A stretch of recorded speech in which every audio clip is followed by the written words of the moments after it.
What's up guys, and welcome back to another video. Today's video we're focusing back in time to the Rugby World Cup that took place in 2019. What a tournament, one of the best rugby tournaments I've ever watched. And I mean, it's Rugby World Cup, but one of the best, and not just because South Africa won, but because of how competitive it was. It wasn't one-sided. We saw some shocks, we saw some tight games, we saw a lot of heart, a lot of history being made, and history has just been made yet again.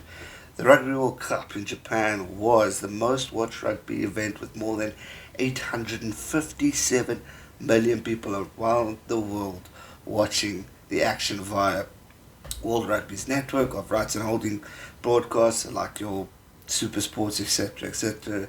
An increase of 26% from the previous tournament in England, according to World Rugby's website, which is absolutely fantastic.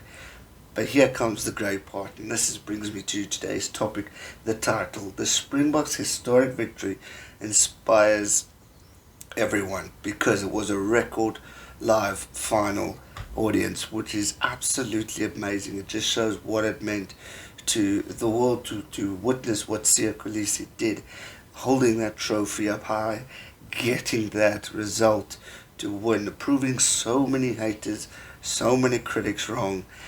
We walked into the World Cup as the underdogs. We walked into that final as the underdogs. Eddie Jones's smile was bigger than ever, thinking he'd already done the almighty thing and won the World Cup. But that wasn't the case.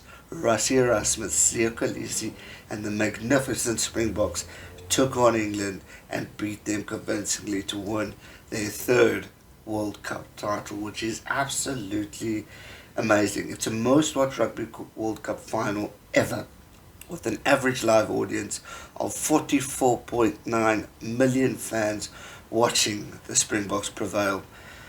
Represented 83% increase on live television audience for a final at increase from the final at Twickenham 4 years previously, when the total viewing figure was up 63% from 51.3 million. Interest in the UK and South Africa was high, of course, because it's England versus South Africa, and a combined 16.7 million people across two countries made the final part of their Saturday morning routine, more than double the figures achieved in those markets in 2015.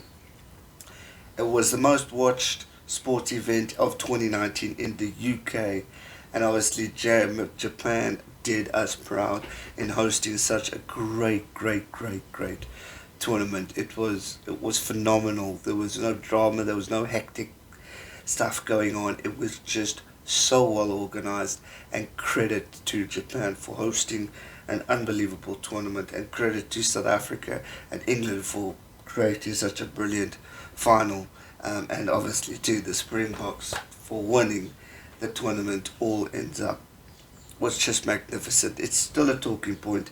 If I could go back in time, I would, just to relive the World Cup again. Not only, as I said, because the Springboks won, but because for this channel in itself, it was a massive bump for this channel, positive bump, and a historic movement for me to get out there, get a strong audience. My World Cup final was the highest stream I've ever done, reaching just now the other day 101,000 views, which is my biggest. And it was a memorable moment to share with you, and a lot of you come back and talk to me and say, G-Man, will never forget your reaction when Mapimpi and Colby scored the tries. I will never forget it. I will never forget the drink falling on my laptop. Thankfully the laptop was fine.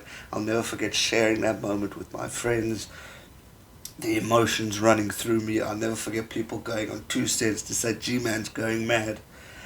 It was just a remarkable moment, and to have been able to have been a part of this history that I witnessed in South Africa, the unity the Rainbow Nation coming together as one in such dark times with the countries facing the sport of rugby once again, united all colours, all languages, all religions, together as one nation, which it should be going forward. Hence the power, I always say, it's up to the people. The people can bring the positive movement forward in anything we do, as long as we believe in ourselves and whatever we want to achieve in life.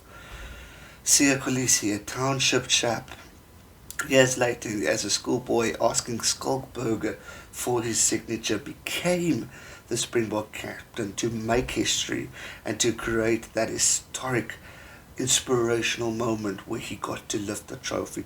That's what people want to say. See, whether you loved South Africa, whether you hated South Africa, whether you supported it and supported the sport or disrespected rugby, the moment that everyone wanted to see was Siya Kolisi lifting that trophy.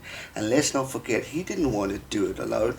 He wanted Rassie along his side. But Rassie knew the importance of the moment of Siya lifting that trophy, and that was the moment that brought peace, joy, happiness, excitement back into the bones of South Africans and people around the world who respect and support us. Obviously, if you didn't, you weren't that phased or happy. But for us, it was a defining moment. For me, it was a defining moment. And it's a special moment that took this channel to the level it's at now. And I can't wait to continue this journey to grow with you guys and everyone else, because it's literally a dream come true. Just thought I'd touch base on that and talk about the boys again, talk about the historic World Cup. I would love to go back if we could. It was something to remember. That's going to do it for today's video, guys. Give it a thumbs up, subscribe if you're new, and I'll see you real soon for another one. Stay safe and never give up. Cheers.